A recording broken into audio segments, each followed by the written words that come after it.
Young seamstress raised twin orphans in silence until the Duke returned, claiming them as his heirs. The autumn rain fell relentlessly over Greywick Lane, casting a silver sheen upon the cobblestones as evening descended. Within the modest attic workshop, illuminated only by a pair of guttering candles, Marin Larkwood's nimble fingers guided the needle through fine cambric. The twins, Sylvan and Layla, slumbered peacefully in the small alcove adjacent to her work table, their copper bracelets catching occasional glimmers of candlelight. A sharp knock at the door below startled her, causing the thimble to slip from her finger. Visitors rarely called upon a humble seamstress after dusk, particularly on such a tempestuous evening.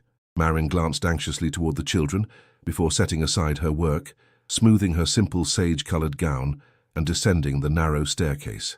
"Who calls at this hour?" she inquired, voice steady despite her trepidation. "A message from Eldermoor Castle, Miss Larkwood," came the reply, muffled by the rain and solid oak. Marin's heart faltered momentarily as she unlatched the door. A liveried footman stood before her, water cascading from his hat, an envelope of heavy cream parchment extended toward her. Upon its seal, the crest of Veriton gleamed darkly in the lamplight, a stag beneath twin stars.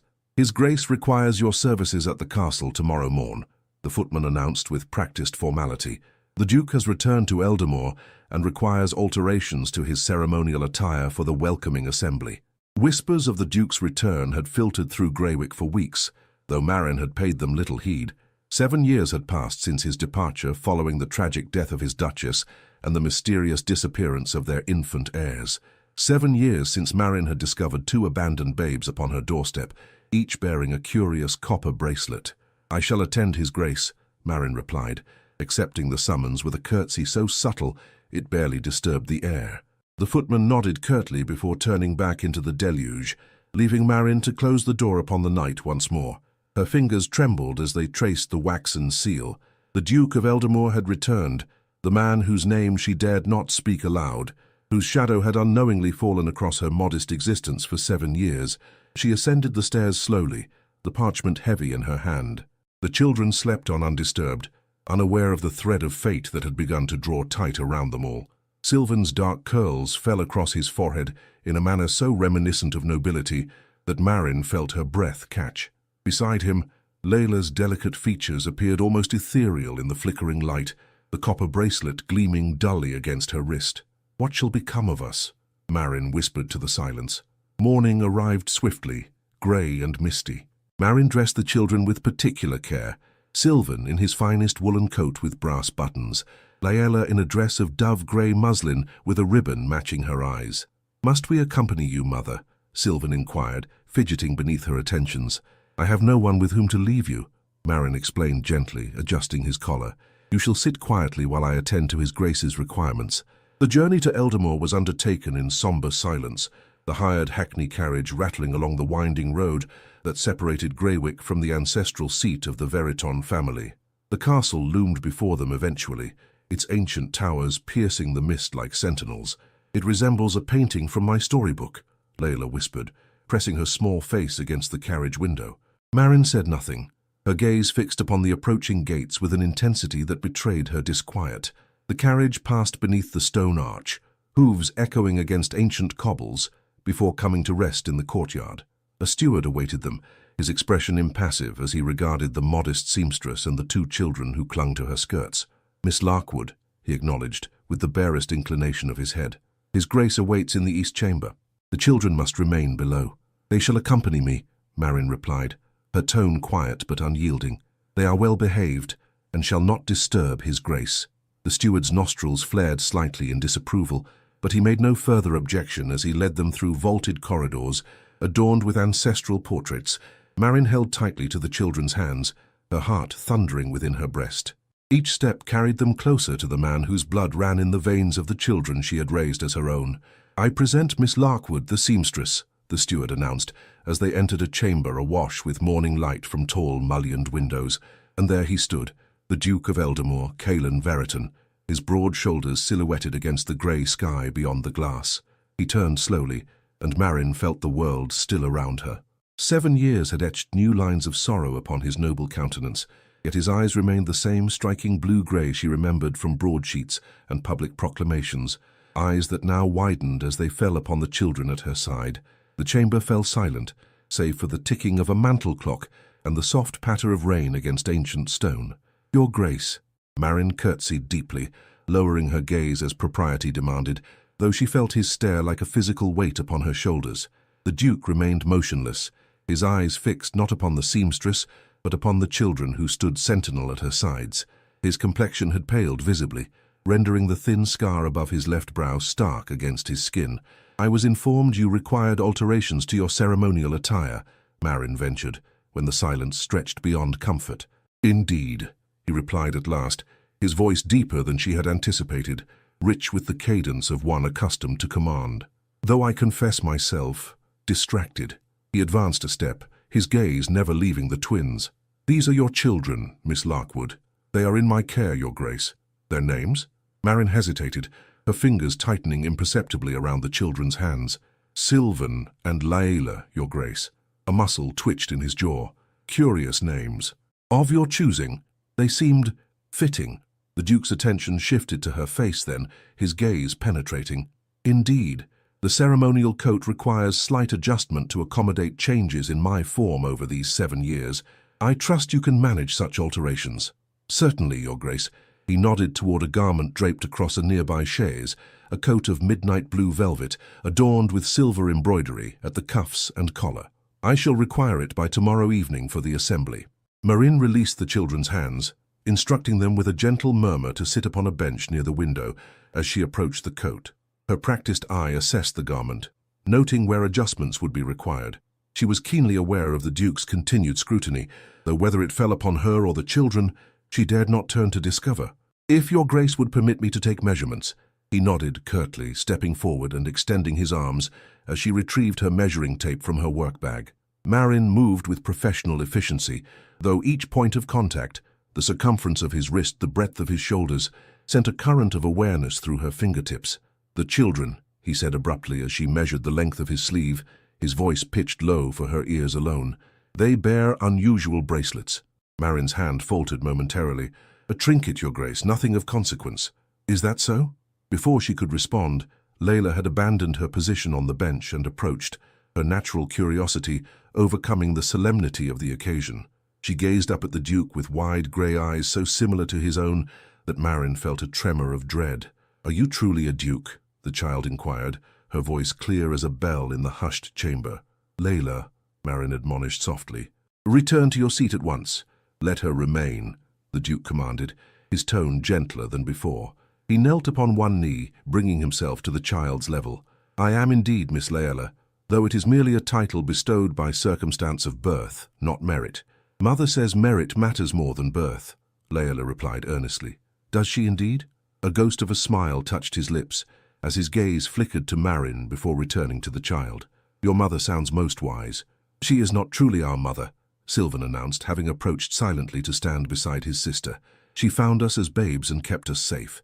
The chamber stilled, the admission hanging in the air like smoke. Marin closed her eyes briefly, a prayer for deliverance forming wordlessly in her heart. "Found you?" the Duke echoed, his voice carefully neutral despite the intensity of his gaze. "Upon her doorstep," Sylvan continued, oblivious to the tempest gathering in the room. "In the rain, with naught but blankets and these bracelets to our names."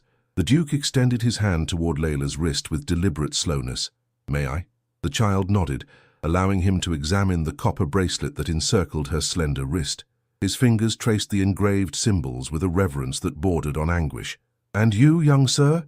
he asked, turning to Sylvan. "Do you bear the same mark?" Sylvan displayed his own bracelet without hesitation, the copper gleaming dully in the grey morning light. The Duke rose to his full height, his expression inscrutable as he turned to Marin. "Miss Larkwood, I believe we have matters of grave import to discuss." A soft knock at the chamber door interrupted them, and the steward reappeared with a bow. "Your Grace, Lord Holden Veriton has arrived and requests an immediate audience regarding matters of succession." "How timely," the Duke remarked, a note of irony colouring his words. "Very well, show him to the library. I shall attend momentarily." He turned back to Marin, his voice lowering. "You and the children will remain here until my return. This conversation is not concluded."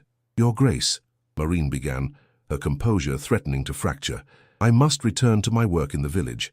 "The alterations can be completed," You will remain, he interrupted, his tone brooking no argument despite its quietude. This is not a request, Miss Larkwood. With that, he departed, the door closing firmly behind him. Marin sank onto the chaise, her legs suddenly unable to support her weight. Have we displeased you, mother? Leila inquired, her small brow furrowed with concern. Marin gathered both children to her, pressing her lips to their heads in turn. No, my darlings. You have done nothing wrong. She drew a shuddering breath, but I fear we stand upon the precipice of great change. Beyond the chamber windows, rain began to fall in earnest once more, sheets of silver cascading from a leaden sky. Marin paced the perimeter of the room, each tick of the mantel clock a reminder of their confinement. The children had grown restless, though they maintained the decorum she had instilled in them from their earliest years. Why does he keep us waiting? Sylvan asked, his inherent dignity betrayed only by the impatient tap of his foot against the polished floorboards. A duke attends to many matters of importance, Marin replied, striving for a calm she did not feel. We must be patient. In truth, she contemplated escape with every circuit of the room. The windows were too high, the corridors surely monitored. Moreover, flight would only confirm suspicions she had long feared would materialize. The copper bracelets had haunted her dreams for 7 years, their mysterious engravings a constant reminder that the children were not truly hers to keep. The door opened without warning, revealing not the Duke, but a stern-faced woman in the severe black dress of a housekeeper, her hair pulled into a tight chignon beneath a starched cap. "I am Mrs. Redenfall, housekeeper of Eldermoor," she announced, her gaze sweeping critically over Marin and the twins. "His Grace has instructed that you are to be shown to guest quarters while he attends to pressing business." "Guest quarters?" Marin echoed, alarm rising within her breast. "That will not be necessary. We must return to Greywick." "His Grace insists," Mrs. Redenfall replied, her tone indicating that the matter was settled. "The children will be provided with refreshments while you and I discuss certain matters." Marin felt the blood drain from her face, though she maintained her composure for the children's sake. "Very well," she acquiesced, seeing no immediate alternative. She knelt before the twins, adjusting Sylvan's collar and smoothing Leila's ribbon with hands that betrayed only the slightest tremor. "Go with Mrs. Redenfall for some tea. I shall join you shortly." "Must we, Mother?" Leila whispered, clinging to Marin's sleeve. "It will be but a moment," Marin assured her, though doubt gnawed at her heart. She watched as the housekeeper led the children from the chamber, Sylvan glancing back with an expression that reflected her own unease. Once alone, Marin returned to the Duke's ceremonial coat, running her fingers over the fine velvet as if the familiar task might anchor her in the storm that threatened to engulf them all. She had nearly completed an assessment of the necessary alterations when the door opened once more. Admitting the Duke himself, he entered silently, closing the door behind him with deliberate care. Gone was the controlled equanimity of their earlier encounter. In its place burned a fierce intensity that caused Marin to retreat a step. "The bracelets," he began without preamble, advancing toward her with measured strides. "Where did you acquire them?" "As the children said, Your Grace. They wore them when I found—" "Do not prevaricate, Miss Larkwood," he interrupted, his voice low but forceful. "Those bracelets were commissioned by my late wife for our children who vanished the very night Eldermoor was breached, and the Duchess lost her life." Marin blanched. "I had no knowledge of this, I swear it. The children were abandoned at my door 7 years past, during the great storm that ravaged these lands.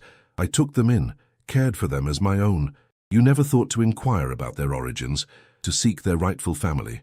"I made inquiries," she countered, lifting her chin despite the fear that threatened to consume her. "None claimed them. The parish had orphans enough without 2 more mouths to feed." "Would you have preferred I left them to the mercy of the workhouse?" The Duke's expression shifted, a shadow of remorse passing over his features. He turned from her to pace before the fireplace, his hands clasped behind his back. "Why did you not come forward when news of the missing heirs was proclaimed throughout the county? By the time word reached Greywick, the children were already established in my care," Marin replied softly. "They had survived illness and hardship. They called me mother. How could I surrender them to a distant nobleman who might view them merely as political pawns?" He whirled to face her, indignation flashing in his eyes. "You presumed much about a man you never met, madam." "I presumed nothing but what experience has taught all women of my station, Your Grace," she replied, unable to temper the note of bitterness that crept into her voice. "The nobility rarely concern themselves with the hearts of common folk, or even their own children in many cases. A charged silence fell between them, broken only by the persistent patter of rain against the window panes and the soft crackle of the fire. The Duke studied her with an intensity that caused heat to rise unbidden to her cheeks. "You have raised them well," he said at last, his tone softer. "They bear themselves with dignity beyond their years." "They are remarkable children," Marin agreed cautiously. "Yes," the Duke murmured, more to himself than to her. "That much is evident." He straightened his shoulders, assuming once more the mantle of authority. "I have instructed that you and the children remain at Eldermoor until this matter is resolved. Accommodations have been prepared, and if I refuse, then you force me to involve the magistrate," he replied without hesitation, though his expression suggested the option gave him no pleasure. "I have lost 7 years with my children, Miss Larkwood. I shall not lose another day." Marin felt as though the floor had shifted beneath her feet. "You believe them to be your heirs, based solely upon the bracelets?" "The bracelets are but one piece of evidence. Their age, their bearing, the circumstances of their abandonment, all align with the events of that night." He approached her slowly, his gaze never leaving her face. "And then there are their features. Sylvan has the Veritan brow, the same as every duke before him. Laella's eyes are the precise shade of her mother's." Marin closed her eyes against a sudden rush of tears. She had always known this day might come, had prepared herself for it in theory, but the reality crushed her heart nonetheless. "What becomes of us now?" she whispered. The Duke's voice, when he replied, held an unexpected gentleness. "That, Miss Larkwood, remains to be determined." Night descended upon Eldermoor, shadows creeping across ancient stone as servants moved silently through the corridors, lighting lamps against the gathering darkness. Marin sat beside the hearth in the guest chamber assigned to her, needle flashing by lamplight as she worked upon the Duke's ceremonial coat. The familiar rhythm of stitching soothed her troubled mind, though her eyes frequently strayed to the adjoining chamber where the twins slumbered. They had accepted their temporary residence at the castle with the resilience of youth, entranced by the grandeur that surrounded them. A pang of guilt pierced Marin's heart as she recalled Layla's delight at the four-poster bed, a luxury beyond anything the child had known in their modest attic rooms above the village seamstress shop. A soft knock at the door startled her from her reverie. She set aside her work, smoothing the folds of her dress before responding. "Enter." The door opened to reveal not a servant as she had expected, but the Duke himself. He had discarded his formal attire for a simpler coat of dark green wool, though his bearing remained no less regal for it. "Your Grace," Marin acknowledged, rising and offering a curtsy. "I did not expect you at this hour." "Forgive the intrusion," he replied, his gaze sweeping the chamber before settling upon her. "I find sleep elusive tonight." "As do I," she admitted. An awkward silence stretched between them, broken only by the gentle crackle of the fire. The Duke's gaze fell upon the ceremonial coat draped across her lap. "You work late. The alterations must be completed by tomorrow, as you requested." Marin hesitated before adding, "Unless our circumstances have changed." "They have not." He stepped further into the chamber, closing the door quietly behind him. "I have spent the afternoon in consultation with my solicitor regarding the matter of the children's identity." Marin felt her heart constrict. "And what conclusion have you reached?" "That further evidence is required before any public declaration can be made." He moved to the hearth, warming his hands before the flames. "Blood ties are not established by copper bracelets alone, no matter how compelling the circumstance." Relief and dread mingled in Marin's breast. "What evidence do you seek?" "Records of the night in question. Testimonies from those who attended the Duchess in her final hours." His voice tightened imperceptibly. "And an explanation as to how my heirs came to be abandoned upon your doorstep rather than stolen or—" He broke off, unable or unwilling to voice the darker alternative. Marin's fingers twisted in the fabric of her skirts. "And until such evidence is found, until then they remain in your care here at Eldermoor, where I may come to know them." He turned to face her, firelight casting his features in stark relief. "And where you, Miss Larkwood, may come to trust that my intentions toward them are honorable." The candidness of his statement caught her unawares. "I have never questioned your honor, Your Grace." "Have you not? You speak of nobility viewing children as political pawns, of experience teaching women of your station to mistrust those of mine." There was no accusation in his tone, merely a quiet certainty. "You feared I would separate you from them." "Yes," she admitted, lifting her chin. "I still do." "Then we must address that fear." He moved toward her with deliberate steps. "Tell me of them, Miss Larkwood. Tell me of the children I have lost 7 years with." The request, so simply stated, contained such profound longing that Marin felt her reserve begin to crack. She gestured to the chair opposite her own, resuming her seat as he took his. "Sylvan is thoughtful, methodical," she began softly, taking up her needle once more to steady her nerves. "He observes before he speaks, considers before he acts. His mind works like a finely crafted timepiece, each gear turning with precision." The Duke leaned forward, his attention absolute, and his temperament generally even, though he possesses a quiet stubbornness when his sense of justice is affronted. A smile touched her lips. He once refused to leave the village square until a carter apologized for striking his horse. He was but 5 years old, yet he stood his ground until the man relented. "And Layla?" "Sunshine and storm in equal measure," Marin replied, her expression softening. "Curious about all things, fearless in her pursuit of knowledge.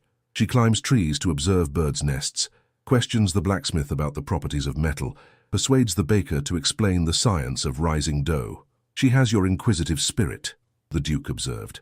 Marin's needle stilled. "They are not of my blood, Your Grace, a fact I have never concealed from them. Blood is but one form of inheritance," he countered. "You have shaped their characters as surely as any natural parent might." The unexpected acknowledgement brought heat to her cheeks. "I have done what any decent person would." "You undervalue yourself, Miss Larkwood." His voice had lowered, gained a warmth that caused her pulse to quicken. "What you have given them, security, love, moral guidance, these are treasures beyond measure." Marin forced herself to continue her work, focusing on the careful placement of each stitch rather than the intensity of his regard. "You speak as though you have already determined they are your heirs." "My heart recognizes them," he admitted quietly, "though my head counsels patience until all proof is gathered." "And what of Lord Holden?" Marin inquired, recalling the name mentioned earlier by the steward. "He sought you regarding matters of succession." A shadow crossed the Duke's countenance. "My cousin has served as steward of the Veriton estates during my absence. He has expectations regarding inheritance should my line end without issue." "Expectations that would be dashed by the discovery of your heirs." "Precisely." He steepled his fingers, his expression grave. "Which is why discretion is paramount until all matters are settled beyond dispute. Holden is not a man to relinquish power willingly." Marin considered this new information with growing unease. "Do you believe him dangerous?" "I believe him ambitious," the Duke replied carefully. "And ambition, when thwarted, can breed desperation." A log shifted in the hearth, sending sparks dancing upward. In that momentary illumination, Marin glimpsed something vulnerable in the Duke's expression, a glimpse of the man beneath the title, worn by grief and solitude. "What was she like?" Marin asked softly. "The Duchess?" Surprise registered briefly in his eyes, followed by a shadow of old pain. "Catherine was luminous, intelligent, compassionate, possessed of a quiet strength that complemented my more forceful nature." He paused, his gaze distant. "She would have been a remarkable mother." "I am sorry for your loss," Marin offered, the words inadequate yet sincere. "As am I for yours," he replied, his attention returning to her. "For if these children prove to be my heirs, you too stand to lose what you hold most dear." The truth of his words struck her with physical force, causing her breath to catch.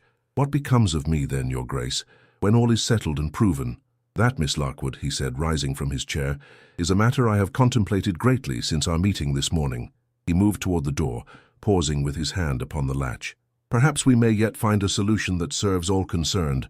With that cryptic statement he departed, leaving Marin to stare after him, the ceremonial coat forgotten in her lap, as a new, unwelcome hope began to take root in her heart. Morning brought a temporary cessation of rain, weak sunlight filtering through lingering clouds to cast pale diamonds across the polished floors of Eldamore. Marin had risen with the dawn to complete her work on the Duke's coat, her fingers stiff from hours of meticulous stitching. The twins still slumbered, exhausted from their adventures of the previous day, exploring the castle's vast kitchens under the grudging supervision of Mrs. Reddenful. A soft knock heralded the arrival of a maidservant bearing a breakfast tray, and news that the Duke requested Marin's presence in the library once she had attended to her morning ablutions. The girl also delivered a dress of deep burgundy wool, simple in design, yet far finer than anything in Marin's own wardrobe. "His Grace thought you might appreciate a change of attire, miss," the maid explained, laying the garment across the bed, "on account of your own things still being at your residence." Marin touched the fabric with uncertain fingers. Please convey my thanks to his grace, though the gesture was unnecessary. The maid curtsied and withdrew, leaving Marin to contemplate this unexpected courtesy. After a moment's hesitation, she donned the dress, finding it a perfect fit, a coincidence that both pleased and disquieted her.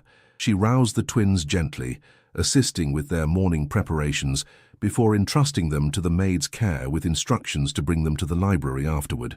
The castle corridors were bustling with activity as she made her way downstairs, servants hurrying to prepare for the evening's assembly. Marin clutched the ceremonial coat, freshly altered, as a shield against the curious glances cast her way. The library doors stood open, revealing a vast chamber lined with leather-bound volumes from floor to ceiling. Morning light streamed through tall windows, illuminating motes of dust that danced in the air like earthbound stars.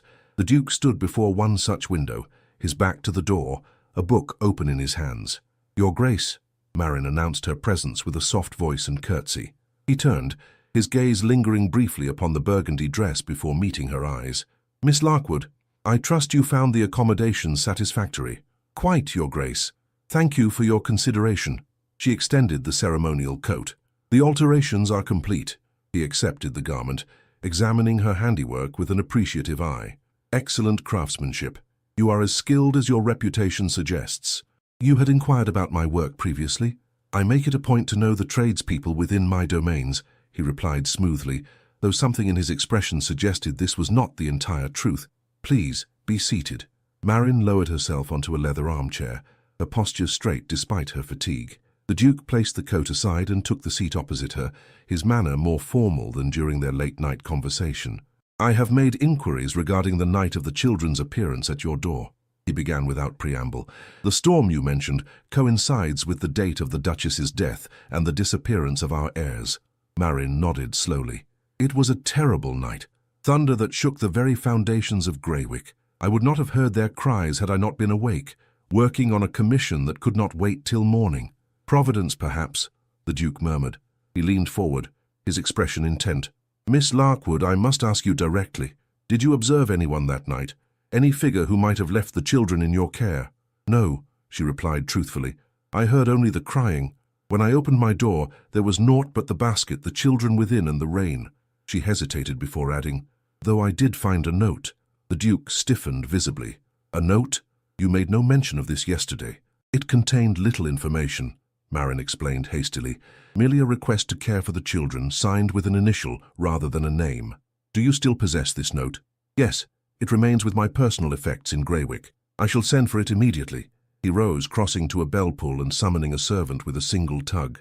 When the man appeared, the Duke issued brief instructions regarding the retrieval of items from Marin's residence. "Now," he continued once they were alone again, "there is the matter of Lord Holden's visit yesterday. He arrived to inform me that in my absence he has been managing affairs with an eye toward his eventual inheritance." "He assumed the children were lost," Marin observed. "Indeed, an assumption he is reluctant to abandon, particularly upon hearing rumors of 2 children bearing a striking resemblance to the Veriton line." The Duke's expression hardened. "He has requested a formal investigation into your circumstances." Alarm flared in Marin's breast. "On what grounds?" "He suggests impropriety, that you may have been complicit in the events of that night, seeking to benefit from the children's status." "That is absurd," Marin exclaimed, indignation overcoming propriety. "I was a girl of 19 when they came to me, struggling to maintain my father's business after his passing. What possible advantage could I have sought?" "The eventual recognition of your wards as heirs to one of the wealthiest estates in the county," the Duke replied calmly, though his tone suggested he did not share his cousin's suspicions. "With yourself as their guardian controlling their inheritance until majority." Marin rose to her feet, trembling with suppressed emotion. "I have lived modestly these 7 years, Your Grace. We occupy 2 rooms above my shop. The children attend the village school. If wealth was my aim, I have demonstrated remarkable patience and poor planning." A hint of a smile touched the Duke's lips. "A logical observation, and one I made to Holden myself." "Then why pursue this investigation?"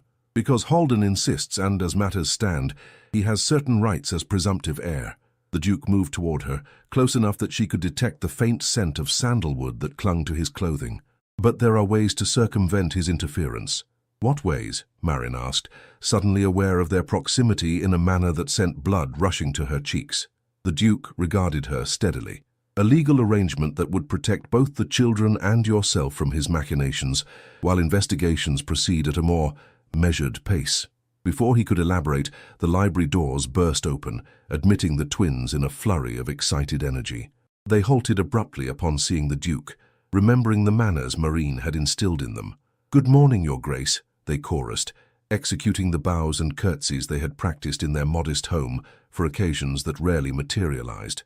The Duke's expression softened as he regarded them. "Good morning, Sylvan, Layla. I trust you slept well?" "The bed was enormous," Layla declared with characteristic frankness, "like sleeping upon a cloud." "The most accurate description," the Duke agreed, his tone warming.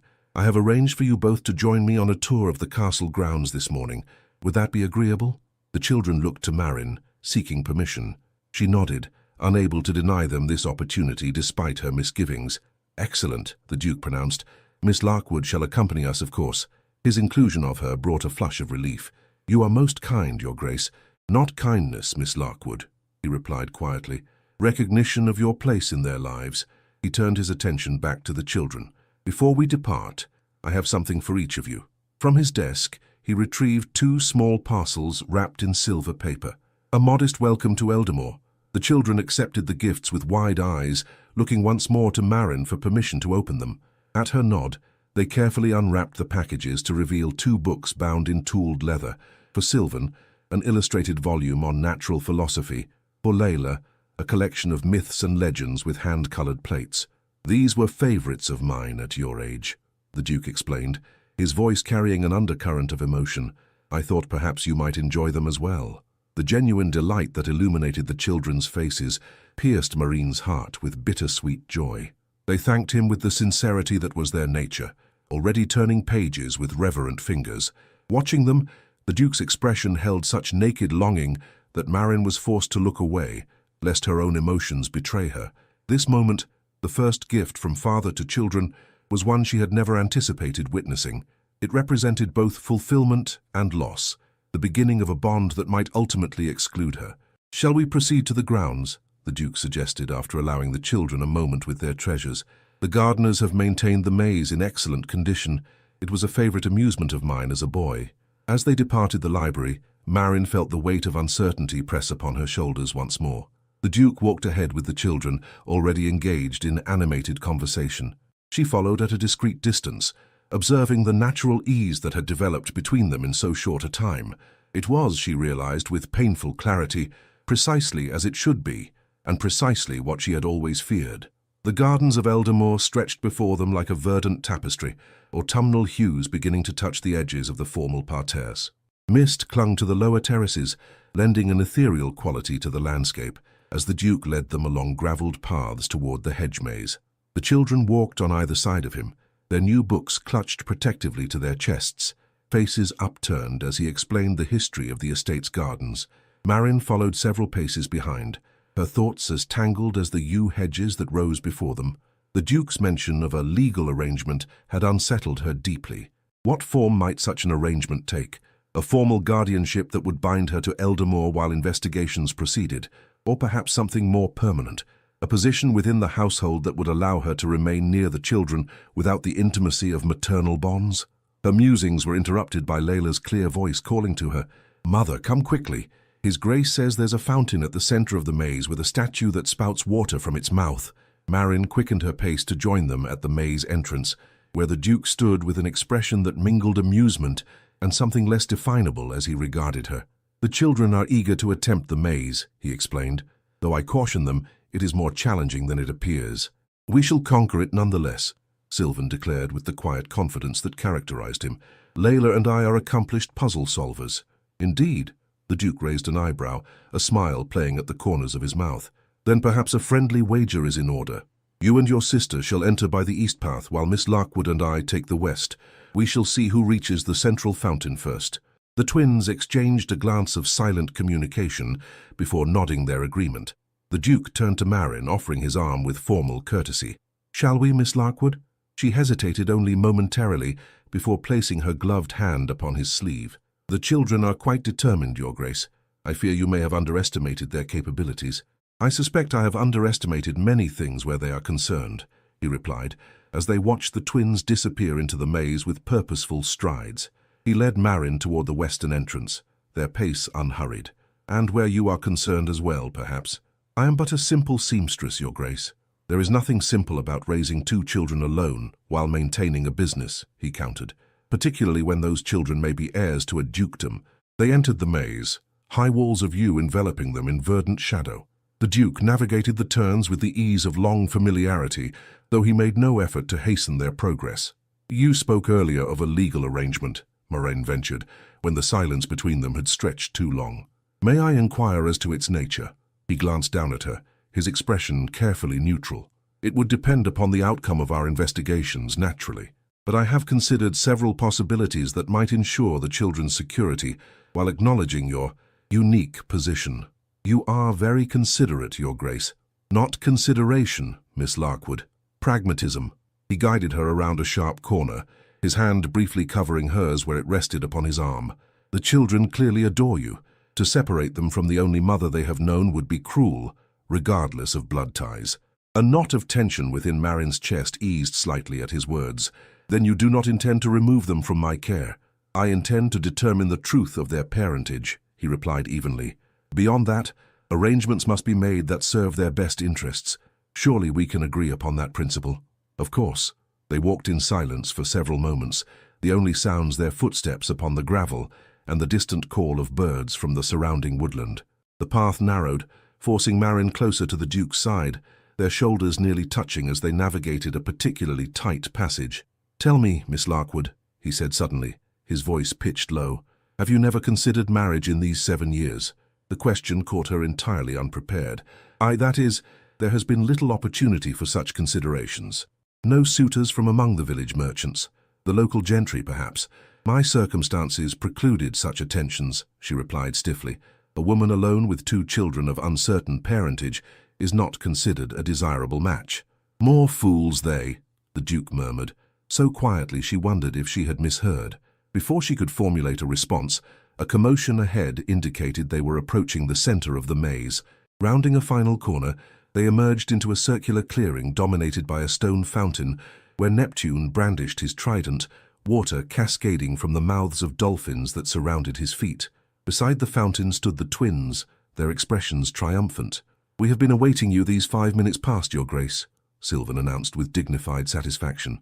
"So I observe," the Duke acknowledged, his tone betraying genuine admiration. "You have indeed proven yourselves worthy opponents. We employed a systematic approach," Layla explained eagerly. Sylvan recalled reading that most mazes can be solved by maintaining constant contact with the leftmost wall. "A sound strategy," the Duke agreed, releasing Marin's hand to approach the children. "One that demonstrates both intelligence and practical application of knowledge." Marin watched as he engaged them in animated discussion of maze-solving techniques, their initial wariness toward him now replaced by enthusiastic participation.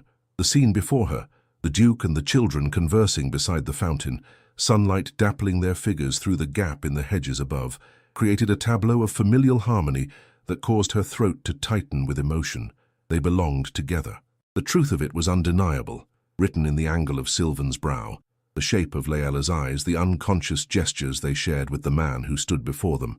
If they were indeed his heirs, and Marin's heart told her they must be, then her role in their lives would inevitably change. The question that remained was whether there would still be a place for her at all. A rustle in the hedge behind her interrupted her thoughts. Turning, she glimpsed a figure withdrawing hastily from view, a man in dark clothing whose face she had not seen clearly. The encounter, brief as it was, sent a chill of unease through her. "Your Grace," she called softly, moving to join the group at the fountain. "I believe we are observed." The Duke's expression sharpened instantly, his posture straightening as he placed himself between the children and the direction of her gaze. "Recently?" he inquired, his voice low enough that the twins, now distracted by the fountain's splashing waters, would not overhear.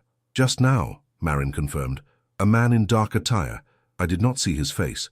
The Duke's jaw tightened. "We shall return to the castle at once." He turned to the children with a smile that betrayed none of his concern. "I believe we have earned refreshments after our adventure. Mrs. Penbury, the cook, has prepared cherry tarts that I suspect you might enjoy."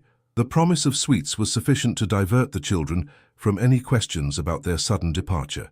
The Duke led them from the maze by the most direct route, his hand occasionally coming to rest protectively upon Sylvan's shoulder or Laela's back. Marin followed close behind, the sense of being watched persisting until they reached the gravelled terrace that bordered the main house. As they ascended the steps to the terrace, Marin noticed a figure observing them from an upper window, a man with sharp features and an expression of cold calculation.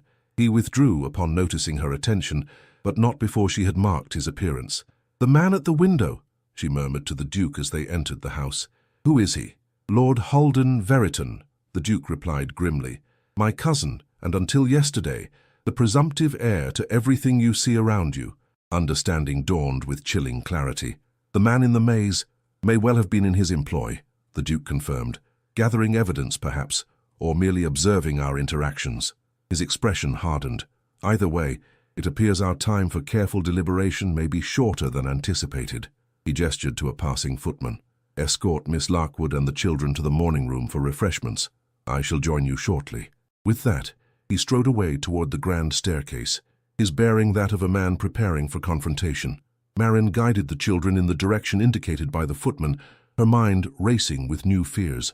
If Lord Holden viewed the twins as a threat to his inheritance, and the evidence suggested he did, then what measures might he take to discredit or remove them from consideration? And what role might she, their supposed mother, play in his schemes? The morning room of Eldermore presented a tranquil scene. Sunlight streaming through tall windows to illuminate cream-colored walls adorned with delicate pastoral paintings, a silver tea service gleaming upon a mahogany table, platters of cherry tarts, arranged with artful precision. Yet Marin could not shake the sense of foreboding that had settled upon her since their encounter in the maze. The twins, oblivious to adult concerns, partook of the refreshments with unconcealed delight, Laela exclaiming over the tartness of the cherries, while Sylvan methodically examined the flaky layers of pastry before taking his first bite. Marin smiled at their pleasure despite her unease, grateful for their resilience in the face of such dramatic changes to their circumstances. A commotion in the corridor drew her attention, raised voices approaching the morning room door, one unmistakably the Duke's, the other colder, more strident. "You overstep your bounds, Holden," the Duke declared as the door swung open, admitting him and a man Marin recognized as the figure from the window, tall and lean, with features that might have been handsome were they not arranged in an expression of perpetual disdain. "I merely seek to protect what is rightfully mine," Lord Holden replied, his gaze sweeping dismissively over Marin before fixing upon the children with calculated assessment. "What is rightfully Veriton, I should say." The Duke's jaw tightened visibly. "Nothing is rightfully yours until established by law and lineage, a fact you seem increasingly eager to overlook." Holden offered a thin smile that failed to reach his eyes. "Speaking of law, cousin, I have taken the liberty of requesting the magistrate's presence tomorrow to investigate certain irregularities surrounding these children and their supposed caretaker." Marin rose from her seat, her spine stiffening with indignation. "If by irregularities you refer to my discovery of abandoned infants upon my doorstep, Lord Holden, I assure you there is nothing irregular about an act of common decency." "Common indeed," Holden remarked, the double meaning unmistakable. "How fortunate for you that these particular abandoned infants bore such striking resemblance to the missing Veriton heirs." The Duke stepped forward, his expression thunderous. "You forget yourself, sir. Miss Larkwood is a guest in my home and deserves the courtesy accorded to her station." "Her station?" Holden laughed, a brittle sound devoid of humor. "A village seamstress who appears from obscurity, claiming to have raised the Veriton heirs. Forgive me if I reserve judgment on what station she properly occupies." "I claim nothing, my lord," Marin interjected, conscious of the children's wide-eyed attention to the exchange. "I have raised Sylvan and Laela as my own, yes, but I have never proclaimed them to be anything other than children, entrusted to my care." "A convenient position," Holden observed, "one that allows you to adjust your story as circumstances dictate." He turned to the Duke. "You cannot seriously entertain this woman's tale without rigorous investigation. The implications for the duchy are too significant." "I entertain nothing without proper evidence," the Duke replied coldly, "which is precisely why I find your precipitous summons of the magistrate both presumptuous and inappropriate. This matter requires discretion, not the gossip such an investigation will inevitably generate." Holden's lips curved in a smile that did not reach his eyes. "Discretion or secrecy, cousin? One wonders what aspects of this situation you wish to conceal from proper scrutiny." The Duke advanced a step, his voice dropping to a dangerous timbre. "Choose your next words with care, Holden. Insinuations against my honor will not be tolerated, regardless of our blood ties." A tense silence followed, broken unexpectedly by Sylvan's clear voice. "Sir," he addressed Lord Holden with the direct gaze that was his nature, "if you believe we have caused you injury, I offer my apology. It was never our intention." Holden blinked, momentarily disarmed by the child's dignity. "The injury is not of your making, boy," he replied after a pause, his tone marginally less hostile, "though it may well be of your existence." "Our existence cannot be helped," Layla observed pragmatically, setting aside her half-eaten tart. "It simply is." A strangled sound that might have been laughter escaped the Duke. "Well reasoned, Miss Layla. Indeed, existence simply is. A philosophical truth Lord Holden would do well to accept." Holden's expression hardened once more. "Philosophy will not settle matters of succession, Caelan. Only bloodlines and legal declarations can do that." He inclined his head stiffly.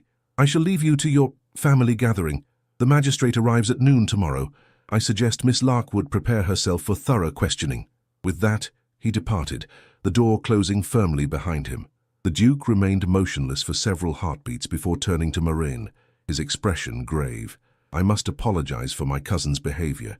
He has always possessed an unfortunate combination of ambition and entitlement." "There is no need for apology, Your Grace," Marin replied, though her heart raced at the prospect of a magistrate's inquiry. "Lord Holden's concerns, while unpleasantly expressed, are not entirely unreasonable from his perspective." "You are generous to a fault, Miss Larkwood." The Duke's gaze softened as it moved to the children, who watched the adults with solemn attention. "I fear we have spoiled the enjoyment of your tarts." "Not entirely, Your Grace," Sylvan assured him earnestly. "They were most excellent." The Duke's lips curved in a brief smile before his expression turned serious once more. "Children, might I impose upon you to explore the book collection in the adjoining room for a few moments?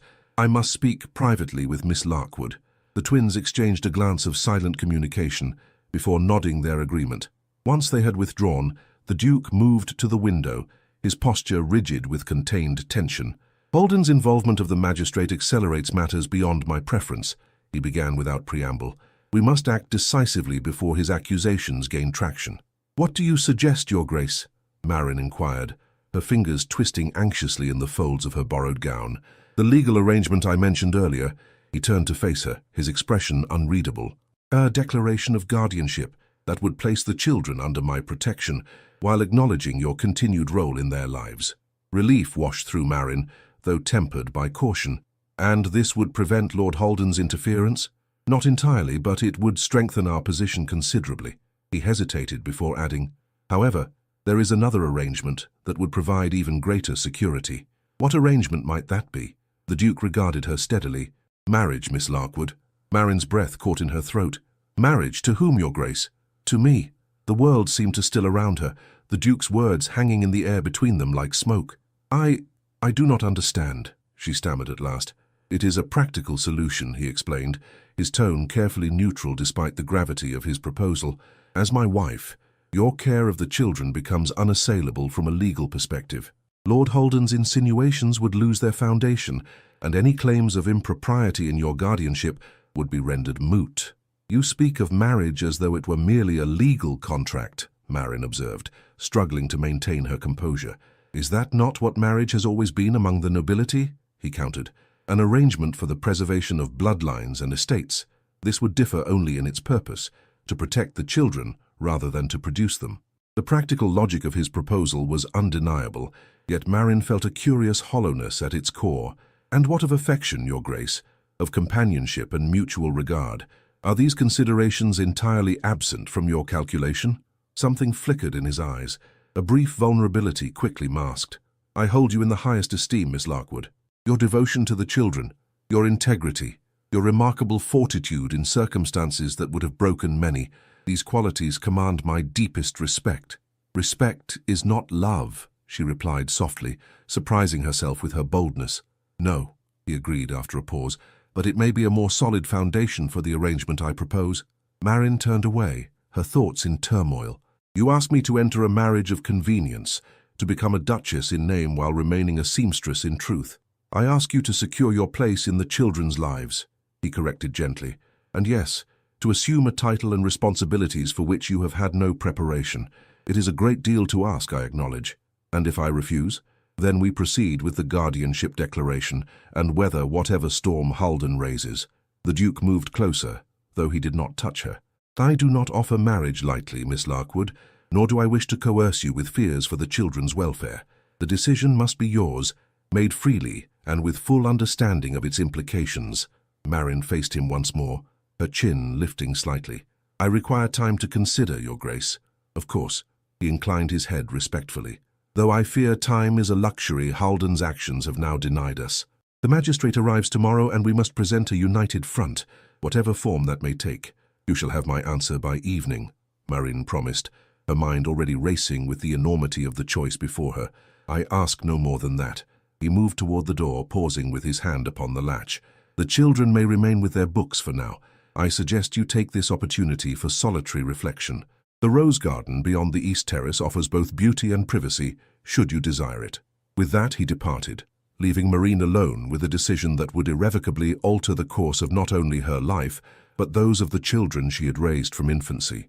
The rose garden lay dormant in autumn's embrace, the summer blooms long faded, though a few hardy specimens still offered their fragrance to the afternoon air.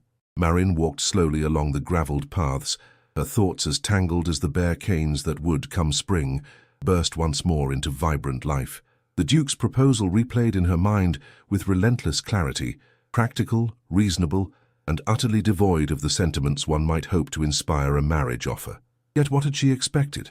That a duke might declare passionate devotion to a village seamstress after a mere day's acquaintance?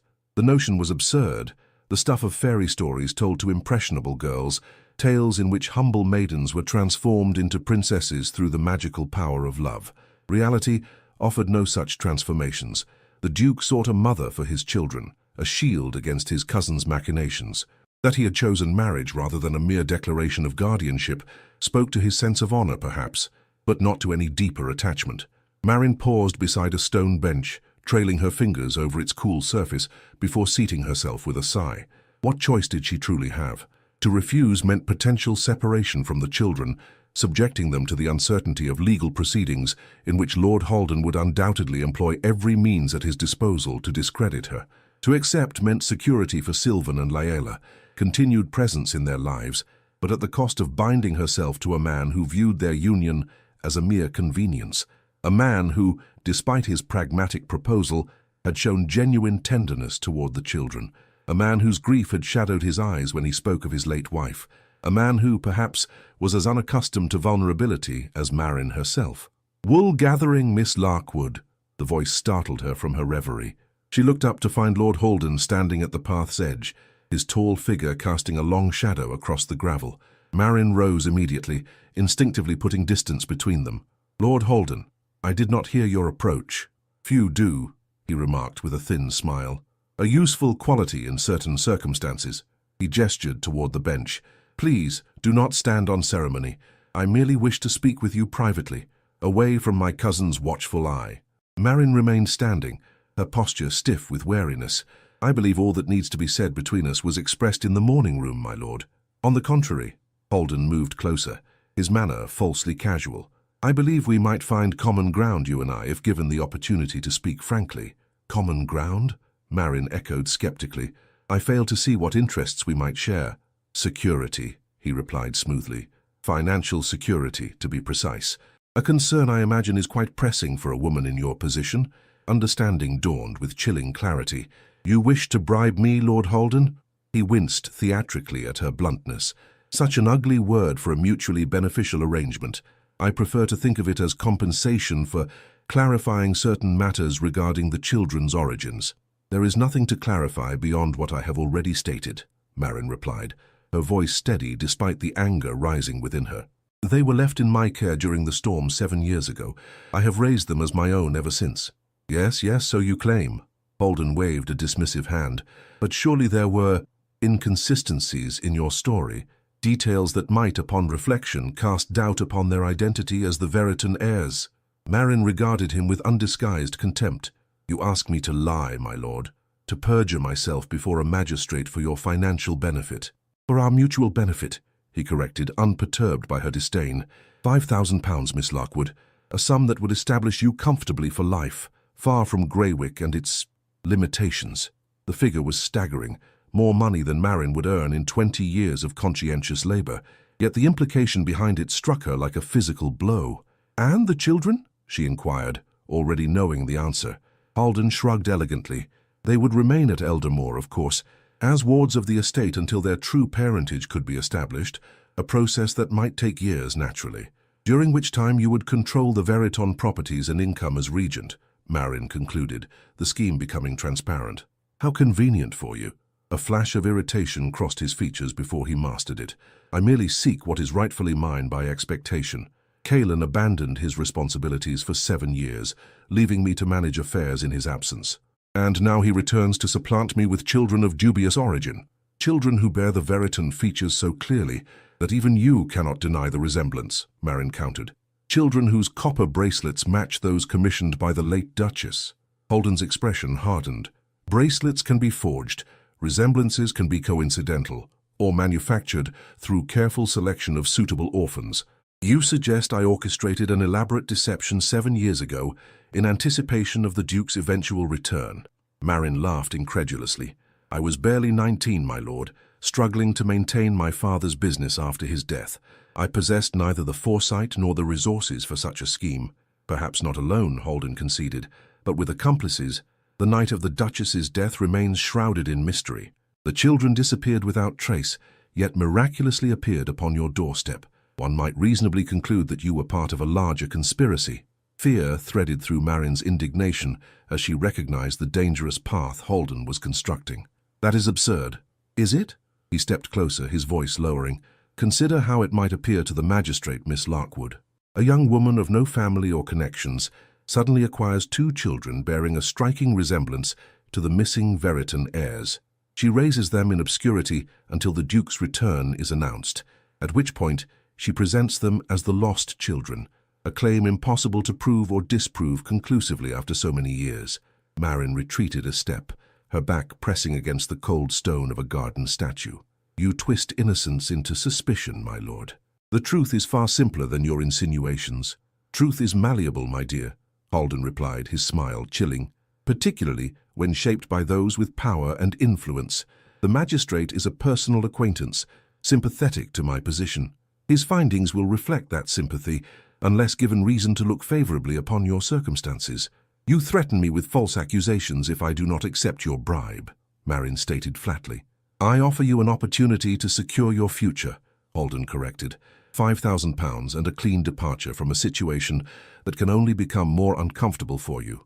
Or you may choose to remain, facing scrutiny that will inevitably uncover inconsistencies in your narrative. Marin drew herself up, summoning dignity despite her racing heart. There is a third option you have overlooked, Lord Holden. And what might that be? That the truth will prevail despite your machinations. She stepped forward, forcing him to give ground. That the children will be recognized as the Duke's heirs through evidence you cannot falsify or suppress. That your greed will be exposed before all of society. Anger flashed across Holden's features, transforming them momentarily into something ugly and dangerous. You play a perilous game, Miss Larkwood, one in which you are severely outmatched. Not as outmatched as you believe, came a new voice, deep and commanding. Marin turned to find the Duke standing at the garden entrance, his expression thunderous as he strode toward them. Holden's posture stiffened, though he maintained an outward appearance of composure. Cousin, he acknowledged with a brittle smile, how fortuitous that you join us. Miss Larkwood and I were having a most illuminating conversation. I heard the substance of your illumination, the Duke replied coldly. Every word of it, in fact, from the moment you offered Miss Larkwood £5,000 to perjure herself. Holden blanched slightly but recovered quickly. A misunderstanding, nothing more. I merely sought to ascertain the lady's flexibility regarding certain facts. Your definition of misunderstanding appears as creative as your interpretation of honor, the Duke observed, positioning himself between Marin and his cousin. Allow me to clarify matters, that no further misunderstandings may occur. Miss Larkwood stands under my protection. Any action against her, legal, social, or otherwise, will be regarded as a direct affront to myself. How gallant, Holden remarked, sarcasm thinly veiling his fury. One wonders what inspires such chivalry toward a village seamstress. Perhaps more than the welfare of supposed heirs is at stake. The Duke's expression remained impassive, though Marin observed his hands clenching at his sides.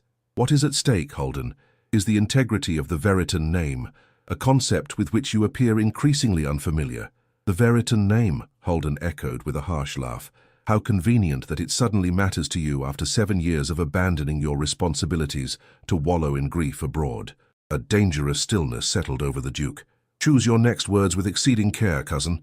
Holden held his gaze for a tense moment before inclining his head in mock deference. I shall reserve my observations for tomorrow's interview with the magistrate. His gaze shifted to Marin, cold calculation evident in his expression. My offer remains open until dawn, Miss Lockwood. Consider it carefully. With that, he departed, his tall figure soon disappearing among the garden's autumnal remains.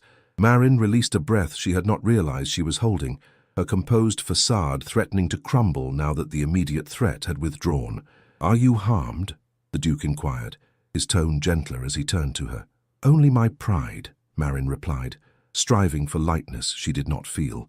Though Lord Holden's insinuations were distressing, they were calculated to be so. The Duke's jaw tightened. I suspected he might approach you directly, hence my suggestion of the rose garden where you might be observed from the library windows. Realization dawned. You used me as bait to reveal his intentions? I provided an opportunity for him to reveal his character, the Duke corrected, an opportunity he seized with predictable avarice.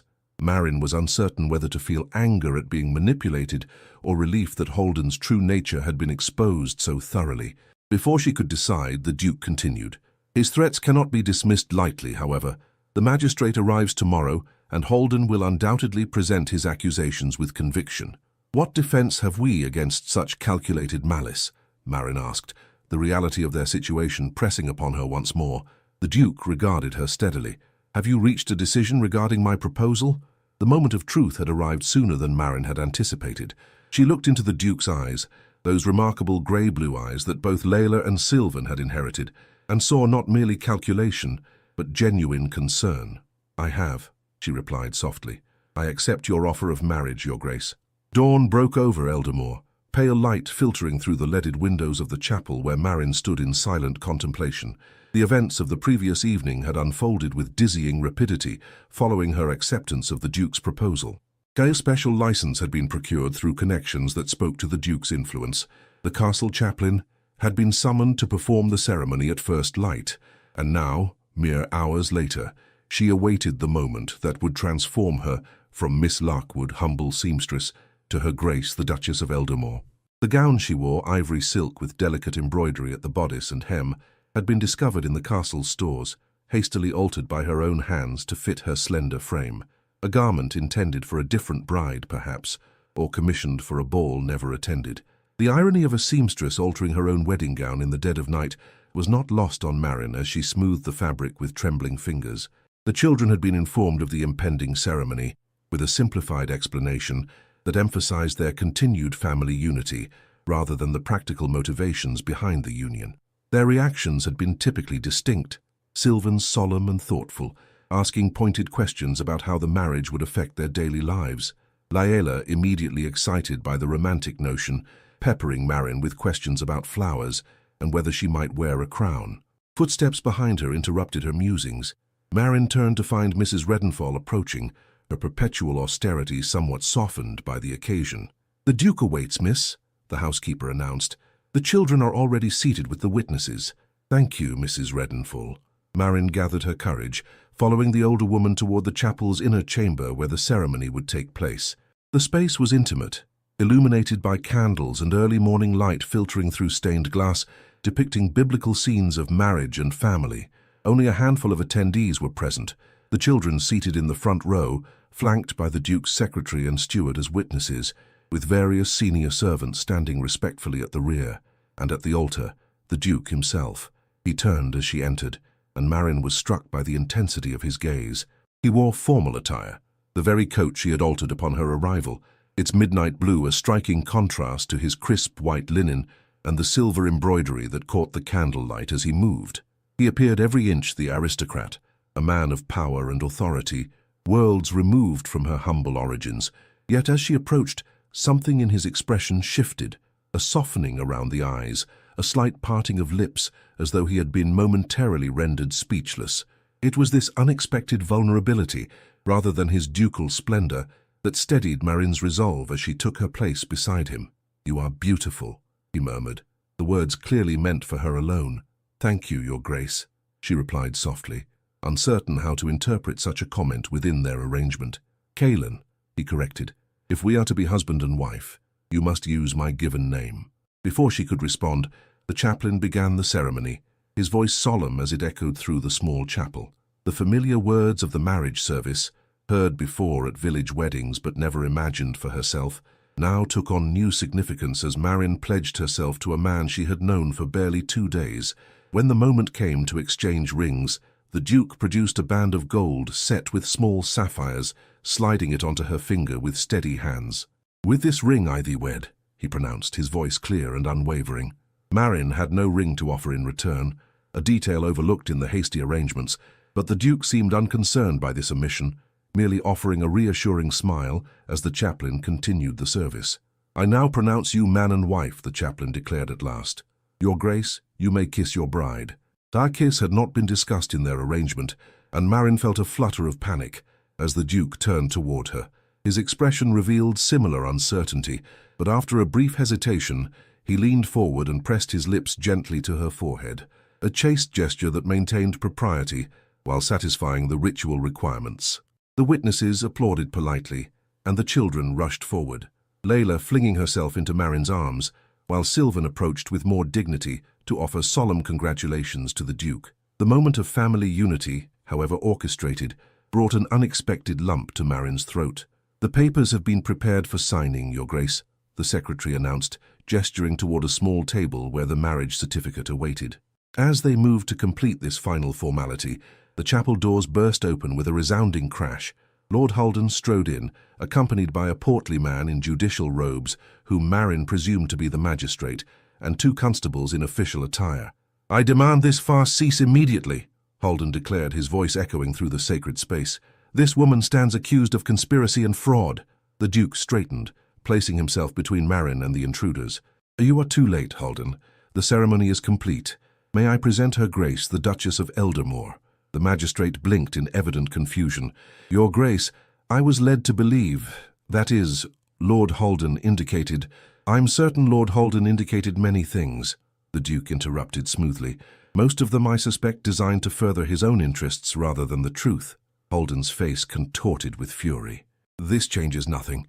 Marriage to a criminal does not absolve her of past actions. I still demand an investigation into the children's origins and her role in their appearance." "Criminal?" the Duke echoed, his tone dangerously calm. "A serious accusation, cousin. One that requires substantial evidence, I believe. Perhaps the magistrate might enlighten us as to the specific charges." The magistrate shifted uncomfortably under the Duke's steady gaze. "Lord Holden has suggested irregularities in the children's guardianship, possible connection to the events surrounding the late Duchess's death and the disappearance of your heirs." "Irregularities," the Duke repeated, the word dripping with disdain. "And his evidence for these supposed irregularities?" "That remains to be determined through proper investigation," Holden interjected hastily, "which is why I've brought the magistrate to interview the woman, Duchess or not." The Duke's expression hardened. "You will refer to my wife by her proper title, Holden." "Your wife is a commoner you've known for barely 2 days, Holden sneered. "A hasty marriage that reeks of desperation and concealment." "Or perhaps," the Duke suggested, his voice deceptively mild, "it represents recognition of qualities you are incapable of appreciating: honor, devotion, selfless love for children, not of her blood." Marin placed a restraining hand upon the Duke's arm, aware that Holden was deliberately provoking him. "Your Grace, Caelan," she amended, the name unfamiliar upon her tongue. "Perhaps we should allow the magistrate his questions.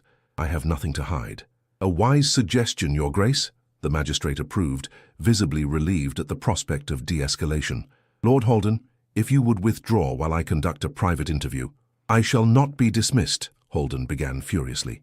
"You shall comply with the magistrate's request," the Duke interrupted, his tone leaving no room for argument, "unless you wish to explain to the Lord Lieutenant why you disrupted a private religious ceremony with unfounded accusations." Holden's gaze darted between the Duke, Marin, and the magistrate, calculation evident in his expression. "Very well," he conceded at last. "But I caution you, cousin, that truth has a way of emerging despite efforts to suppress it. This charade of a marriage will not shield her from justice if she is indeed complicit in the events of that night."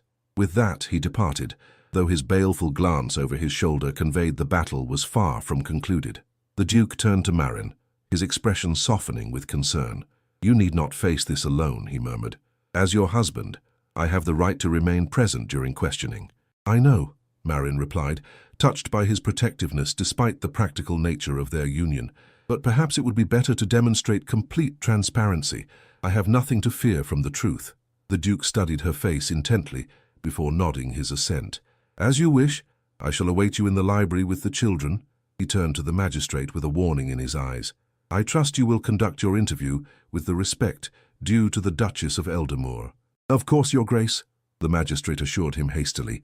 As the others filed out, leaving Marin alone with the magistrate and one constable as witness, she straightened her shoulders and lifted her chin.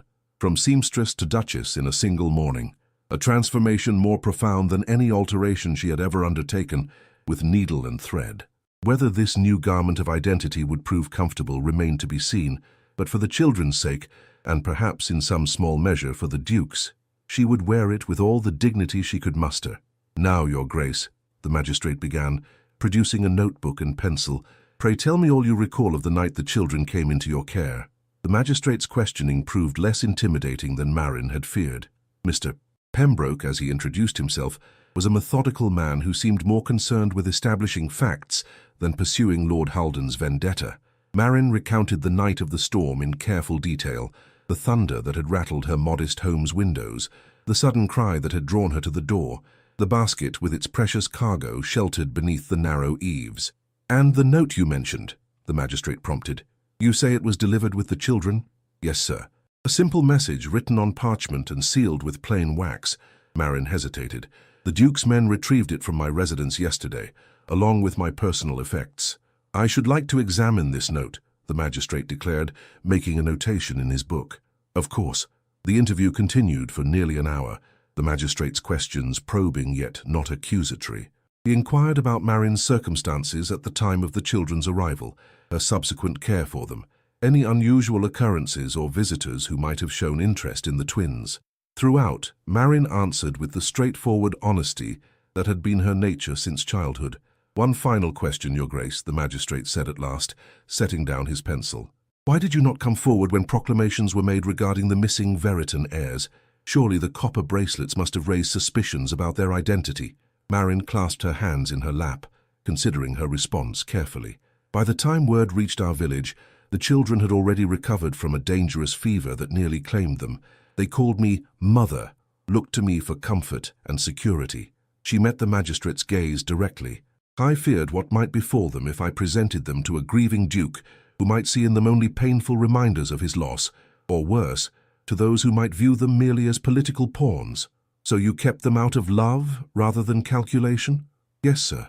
Though I recognize now that my decision, however well-intentioned, denied His Grace 7 years with his children." Remorse colored her voice. "For that, I can only offer my deepest regret." The magistrate studied her thoughtfully. "Regret, yet not apology?"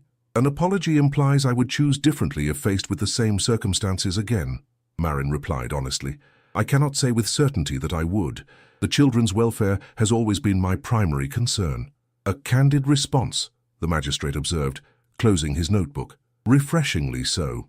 Their conversation concluded, Marin was escorted to the library, where the Duke awaited with the children. He rose immediately upon her entrance, his expression betraying the tension he had been concealing from the twins, who were engrossed in a game of chess at a small table by the window. "How fared your interview?" he inquired quietly as she approached. "Well enough, I believe," Marin replied. "The magistrate seems a fair-minded man, more interested in truth than Lord Halden's insinuations." "Pembroke is known for his integrity," the Duke agreed.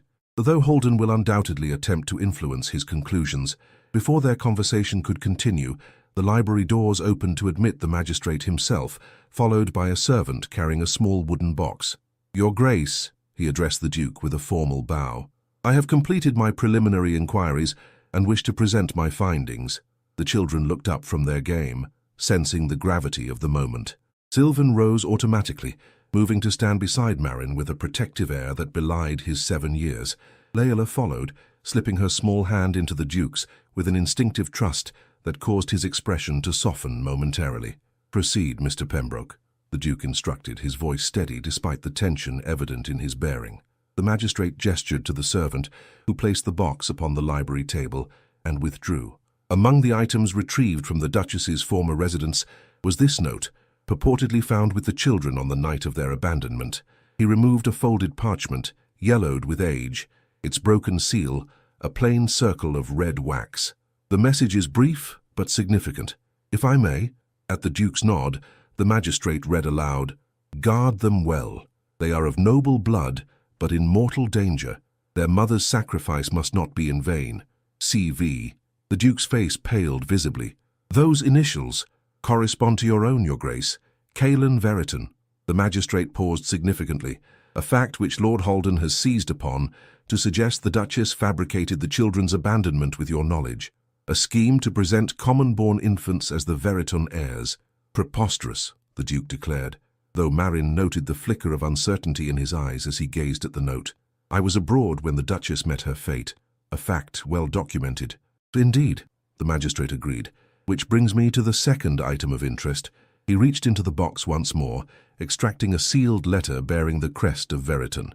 This was found among the late Duchess's personal effects, apparently overlooked during the chaos following her death. "It is addressed to you, Your Grace." The Duke accepted the letter with visibly trembling hands. "Catherine's seal," he murmured, tracing the emblem with his fingertip, "unbroken after all these years."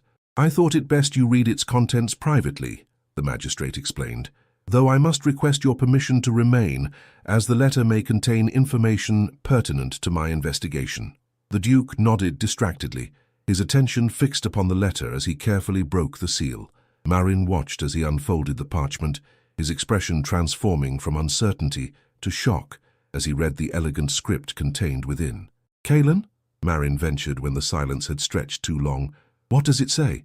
He looked up, his eyes shining with unshed tears. "It is dated the very day of her death," he replied, his voice rough with emotion. "Catherine knew she was in danger. She suspected—" He broke off, glancing at the children before continuing more carefully. "She believed certain parties coveted the Veriton inheritance and would not hesitate to eliminate all obstacles to obtaining it, including the rightful heirs," the magistrate concluded grimly. "Yes." The Duke drew a steadying breath. "She writes that she entrusted the children to her most loyal lady's maid, with instructions to remove them from Eldermoor should anything befall their mother. The maid was to deliver them to a place of safety, far from those who might wish them harm."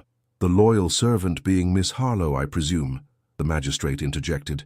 "The Duchess's personal attendant who disappeared the same night, presumed dead in the confusion." "Eliza Harlowe, yes." The Duke's gaze returned to the letter.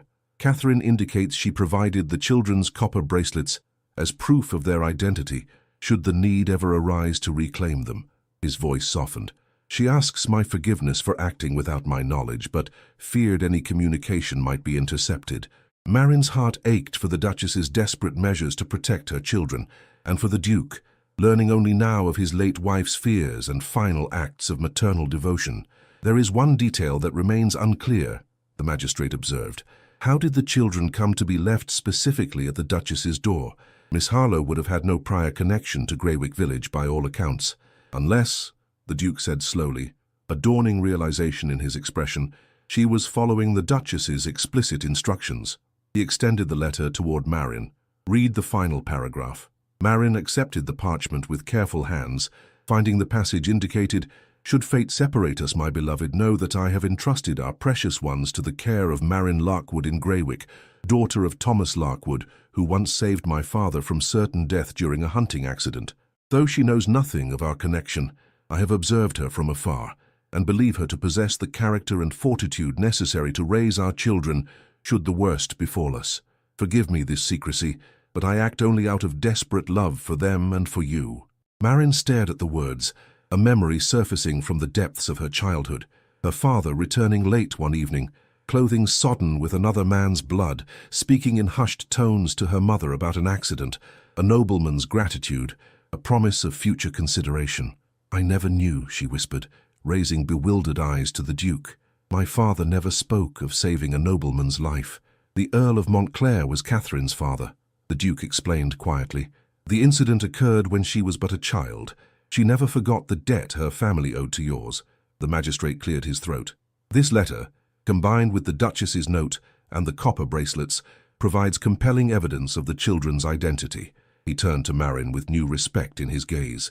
"It appears, Your Grace, that you were specifically chosen as the children's guardian, a sacred trust you have fulfilled admirably by all accounts." The realization washed over Marin like a wave. She had not been randomly selected by a desperate servant seeking shelter from the storm, but deliberately chosen by the Duchess herself as worthy of raising the Veritan heirs. The knowledge transformed her understanding of the past 7 years, casting her role not as accidental guardian, but as the fulfillment of a noble woman's final wish. "What becomes of Lord Haldan's accusations?" the Duke inquired, his arm instinctively encircling Layla's shoulders as the child leaned against him. "They hold no water in light of this evidence," the magistrate declared firmly. "I shall inform him that my investigation has conclusively established the children's identity as the rightful Veritan heirs, and further, that the Duchess herself arranged for their safekeeping with the current Duchess, a remarkable providence that has ensured their welfare these 7 years." Relief flooded Marin's being, though it was tempered by the weight of the truth now revealed. She glanced down at Sylvan, who had remained silent throughout the exchange, his young brow furrowed in concentration as he absorbed the complicated adult matters unfolding around him. "Does this mean you are truly our father?" he asked the Duke suddenly, his direct gaze unflinching. The Duke knelt to meet the boy at eye level, his expression solemn. "Yes, Sylvan. By blood and by law, I am your father. Though I have missed 7 years of your life, a loss I shall forever regret, I hope we may build our relationship anew from this day forward." Sylvan considered this with characteristic gravity, before nodding once. "And, Mother," he glanced at Marin, uncertainty flickering across his features, "the Duchess, she is still our mother." "In every way that matters," the Duke assured him firmly. "The woman who has loved and raised you these 7 years is now my wife and your mother by law as well as by devotion. Our family is united at last, as it always should have been." The simple statement, delivered with quiet conviction, brought tears to Marin's eyes. A family united, words she had never dared to dream might apply to her improvised household of 3. Yet here they stood, the truth revealed at last. Bonds of blood and choice intertwining to create something new and precious. The magistrate bowed deeply. "With your permission, Your Grace, I shall prepare my formal findings and inform Lord Haldan of the outcome." "Thank you, Mr. Pembroke," the Duke replied, rising to his full height once more. "Your thoroughness and integrity are commendable." As the magistrate withdrew, the Duke turned to Marin, his expression reflecting a complex mixture of emotions: relief, gratitude, lingering sorrow for years lost, and perhaps, she dared to hope, the beginnings of something warmer.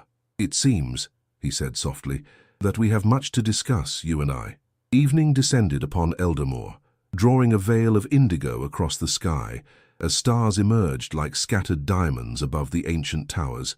Within the ducal apartments, transformed by the day's revelations from foreign territory to her new domain, Marin stood before the hearth in silent contemplation. The fire's glow caught the sapphires of her wedding ring, sending blue sparks dancing across her palm as she twisted the unfamiliar weight upon her finger. The events following the magistrate's departure had unfolded with bewildering rapidity. Lord Haldan, confronted with irrefutable evidence of the children's identity and the Duchess's own written testimony, had departed Eldermoor in cold fury, his ambitions thwarted, but his malice undiminished. The Duke had immediately ordered increased security throughout the estate, unwilling to discount the possibility of desperate retaliation. The children, overwhelmed by the day's revelations, had been settled in their chambers with the promise of fuller explanations on the morrow. Marin had read to them from their new books until their eyelids grew heavy, maintaining the bedtime ritual that had anchored their lives in Greywick, despite the grandeur of their surroundings. Their resilience in the face of such dramatic changes to their understanding of the world both amazed and humbled her. Now alone in chambers that bore witness to generations of Veritan duchesses, Marin awaited the Duke, her husband, with mingled anticipation and trepidation. Their hasty marriage, arranged as protection against Lord Haldan's machinations, now stood transformed by the Duchess's letter. No longer merely a pragmatic alliance, it had become something more complex, a fulfillment of Catherine's unspoken wishes, perhaps, that the woman chosen to raise her children might eventually stand beside her husband as well. The thought brought a flush to Marin's cheeks. What expectations might the Duke now harbour regarding their arrangement? The gentle kiss upon her forehead during the ceremony had suggested restraint, a respect for the practical nature of their union. Yet now, with the truth revealed, and their positions secured beyond challenge, would he desire a true marriage in all aspects? The soft click of the chamber door interrupted her musings. Marin turned to find the Duke entering quietly, still attired in the formal clothes of their wedding day, though his cravat had been loosened, lending him a more approachable air. "I trust the children are settled," he inquired, moving to pour 2 glasses of amber liquid from a crystal decanter. "Yes, though their minds were awhirl with questions I could scarcely answer," Marin replied, accepting the offered glass with murmured thanks. "They understand more than we credit, yet less than they believe. A condition not limited to childhood," the Duke observed with a wry smile, gesturing toward a pair of chairs arranged before the hearth. "Please, be seated. I believe we have much to discuss." Marin complied, arranging the folds of her gown, still the ivory silk of their wedding, having had no opportunity to change amid the day's tumult. The Duke took the chair opposite, his gaze resting upon her with an intensity that caused her pulse to quicken. "You must have questions," he began after a moment's silence, "about Catherine, about my absence these 7 years, about what shall become of us all now that the truth is known." "Many," Marin admitted, "though I scarcely know where to begin." "Perhaps with gratitude," he suggested softly, "for your care of my children when I could not, for maintaining their safety when others sought their harm, for giving them love when I was absent." "You need not thank me for loving them," Marin replied honestly. "They made it impossible to do otherwise." The Duke's expression softened. "Even so, I owe you a debt I can never fully repay, a debt Catherine recognized even before it was incurred, it seems." He glanced toward the letter, now resting upon a side table. Her foresight was remarkable. "She saw in you qualities I have only begun to appreciate. Your wife must have been an extraordinary woman," Marin observed, a pang of something like jealousy surprising her with its intensity. "She was," the Duke agreed, his gaze distant with memory. "Though not infallible, her decision to conceal her fears from me, to act alone in protecting the children, while born of love, ultimately cost us 7 years of separation." He shook his head sadly. "Had she confided in me, perhaps we might have faced the danger together. She sought to protect you as well as them," Marin suggested gently, "a mother's instinct to shield those she loves from harm." "Yes." The Duke's attention returned to her, his expression warming. "A quality you share with her, it seems. Your first thought has always been for the children's welfare, even at cost to yourself." Marin lowered her gaze, uncomfortable with his praise. "Any decent person would have done the same." "Would they?" The Duke leaned forward, his voice lowering. "To take in 2 abandoned infants when you yourself were barely beyond childhood? To raise them as your own, despite the whispers and suspicions that must have followed? To defend them against a duke and his power when he appeared to claim them?" He shook his head. "No, Marin. Your actions transcend common decency. They speak of exceptional character, the very quality Catherine recognized when she entrusted her most precious treasures to your care." The use of her given name, spoken with such evident admiration, brought heat to Marin's cheeks. "You are generous in your assessment, your Caelan," she amended, the intimate address still unfamiliar upon her tongue. "Not generous, merely observant." He paused, studying her with an intensity that caused her pulse to quicken. "Which brings us to the matter of our marriage." Marin's heart fluttered beneath her ribs. "Yes, it was contracted hastily, as protection against Holden's schemes," the Duke began carefully. "A practical arrangement designed to secure your position and the children's welfare." "I understood its purpose," Marin assured him, though a flicker of disappointment threatened at his clinical description. "Its purpose, yes." The Duke set aside his untouched drink, rising to pace before the hearth. "But circumstances have changed substantially since our vows were exchanged. The children's identity is established beyond question. Your role in their salvation is confirmed by Catherine's own hand. Our marriage, once a tactical necessity, now stands revealed as something providential." Marin's breath caught at the implication in his words. "Providential." He turned to face her, firelight casting half his features in warm illumination, while the other remained in shadow. "Catherine chose you to raise our children should misfortune befall her. By what design of fate do I now find you not merely their guardian, but my wife as well? He moved closer, his expression intent. It suggests a pattern beyond mere coincidence, does it not? Perhaps, Marin allowed, her heart beating a rapid tattoo against her ribs, though one might argue it was your proposal that set this pattern, not fate. My proposal, he echoed, a smile touching his lips. Born of pragmatism, yet leading to a union that fulfills my late wife's unspoken wish, that the children be raised by one who loves them as her own. He knelt suddenly before her chair, taking her hand in his. I begin to wonder if there might be more to our arrangement than mere convenience. Marin struggled to maintain her composure, acutely aware of his proximity, the warmth of his hands enveloping hers, the intensity of his gaze. What are you suggesting, Caelan? That we consider our marriage not merely as it began, a practical alliance, but as it might become. His thumb traced circles upon her palm, sending shivers of awareness through her entire being. A true union, founded initially in mutual concern for the children, but perhaps growing into something more substantial over time. More substantial, Marin echoed faintly. Companionship, he elaborated. Mutual regard, partnership in raising the children and managing the estate, and perhaps in time, he hesitated, a vulnerability in his expression she had not witnessed before. Perhaps affection might develop between us, the kind that transforms an arrangement into a marriage in truth. Marin's heart soared at his words, even as caution tempered her response. You speak of possibilities, not certainties. Life offers few certainties, he acknowledged. But I have observed you these past days. Your courage, your integrity, your unwavering devotion to the children. These qualities command my deepest respect. He paused, his gaze holding hers steadily. Respect upon which stronger sentiments might be built, given time and opportunity. And if such sentiments fail to develop? Marin asked, needing to understand the parameters of what he proposed. What becomes of us then? Then we remain as we are, partners in raising the children, bound by mutual respect, if not deeper attachment. His expression grew serious. I would not press unwelcome attentions upon you, Marin. Our marriage may have begun unconventionally, but I am determined it shall be honorable in all aspects. The sincerity in his voice touched her deeply. You are a good man, Caelan Veritan, she said softly. Better than I dared hope when first we met. A smile touched his lips. And you are an extraordinary woman, Marin Larkwood, or Veritan, as I should now say, one I am privileged to call wife, whatever form our marriage ultimately takes. He rose then, releasing her hand with evident reluctance. I have arranged for adjoining chambers until we determine the nature of our relationship. My valet has been instructed to prepare the connecting rooms for my use. You shall have privacy and time to adjust to your new position. The consideration inherent in this arrangement, respect for her comfort, rather than insistence upon his rights as husband, confirmed Marin's growing estimation of his character. Thank you, she said simply, for your patience and understanding. It is the least you deserve.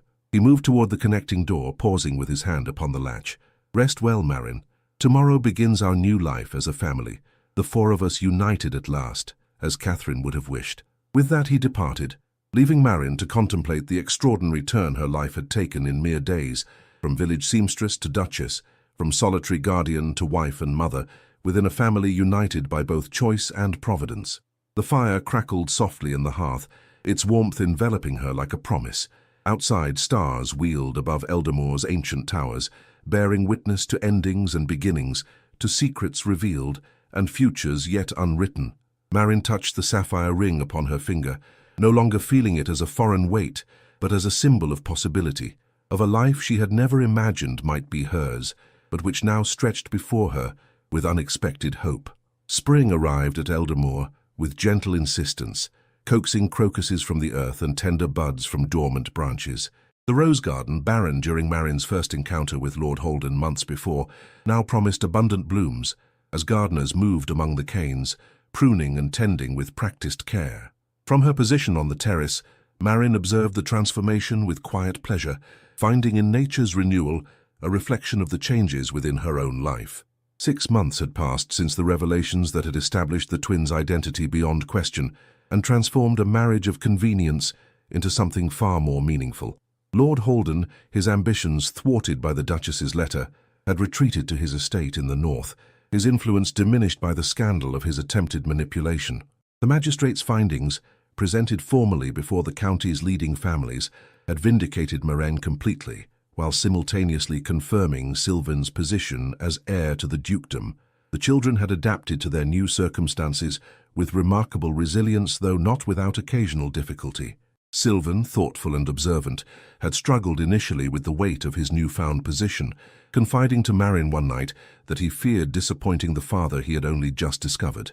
Layla, by contrast, had embraced the grandeur of Eldermoor with characteristic enthusiasm, though she still preferred the simple pleasures of climbing trees and collecting insects to the refined pastimes expected of a lady of her station.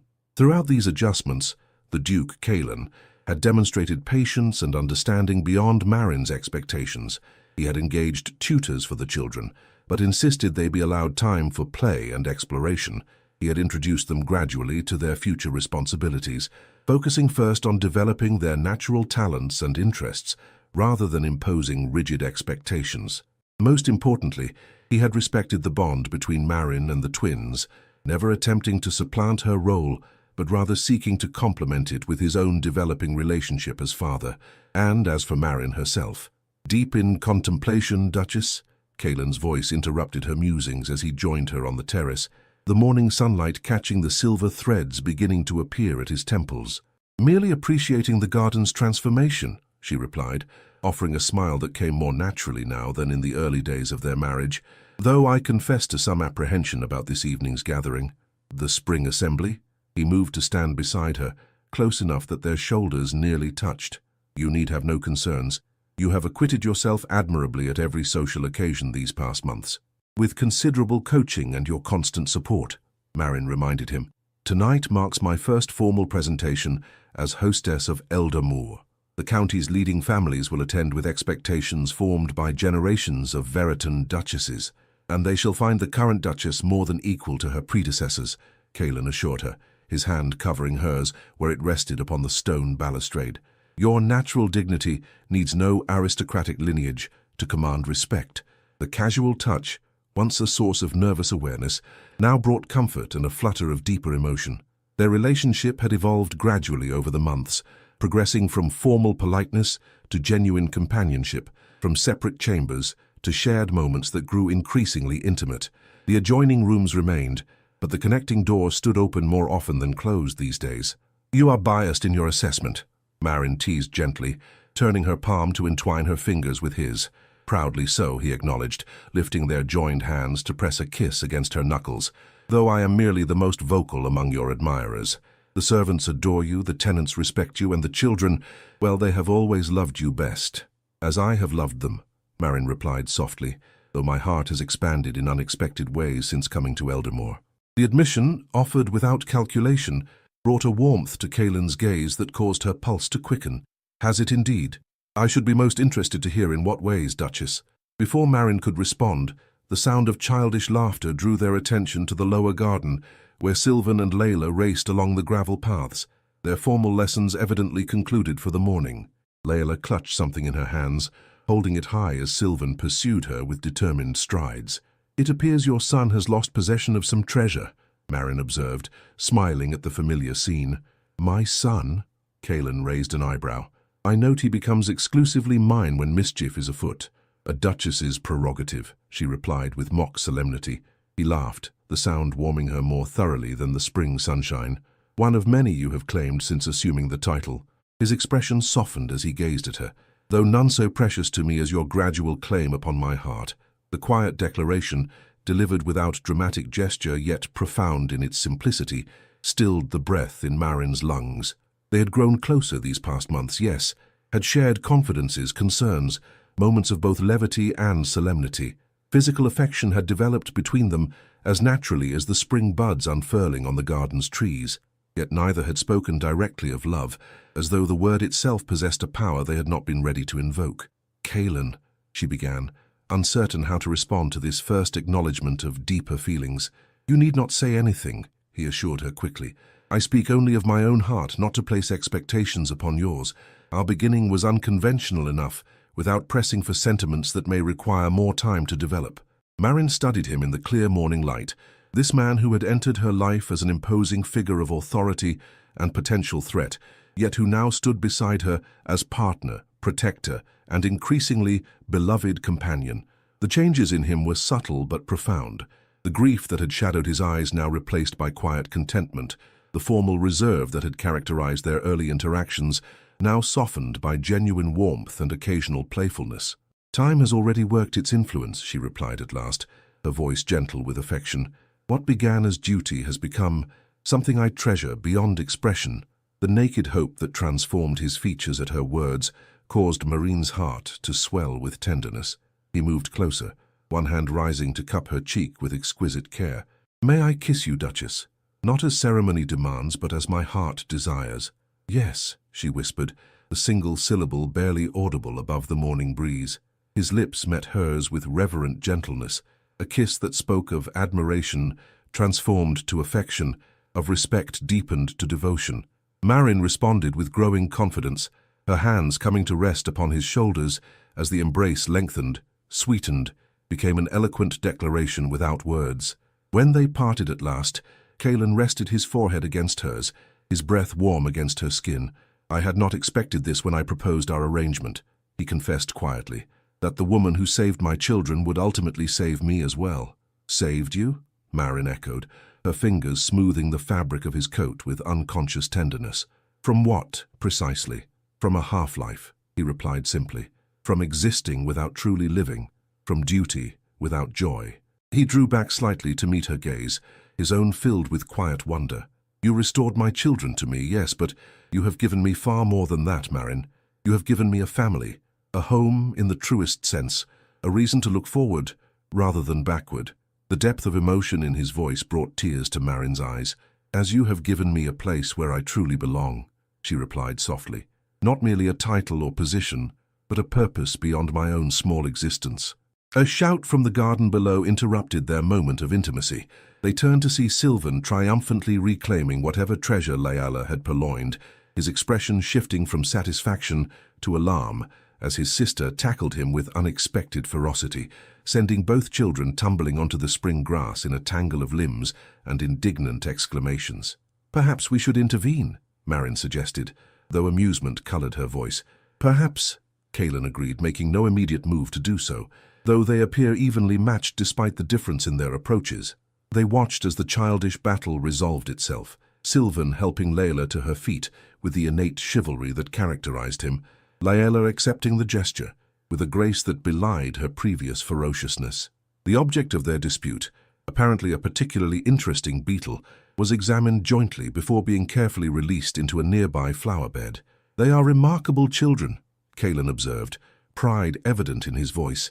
"A credit to your raising, and increasingly to your influence," Marin added, noting how Sylvan's posture had begun to mirror his father's over recent months, how Layla now tempered her exuberance with occasional flashes of the dignity she observed in the Duke.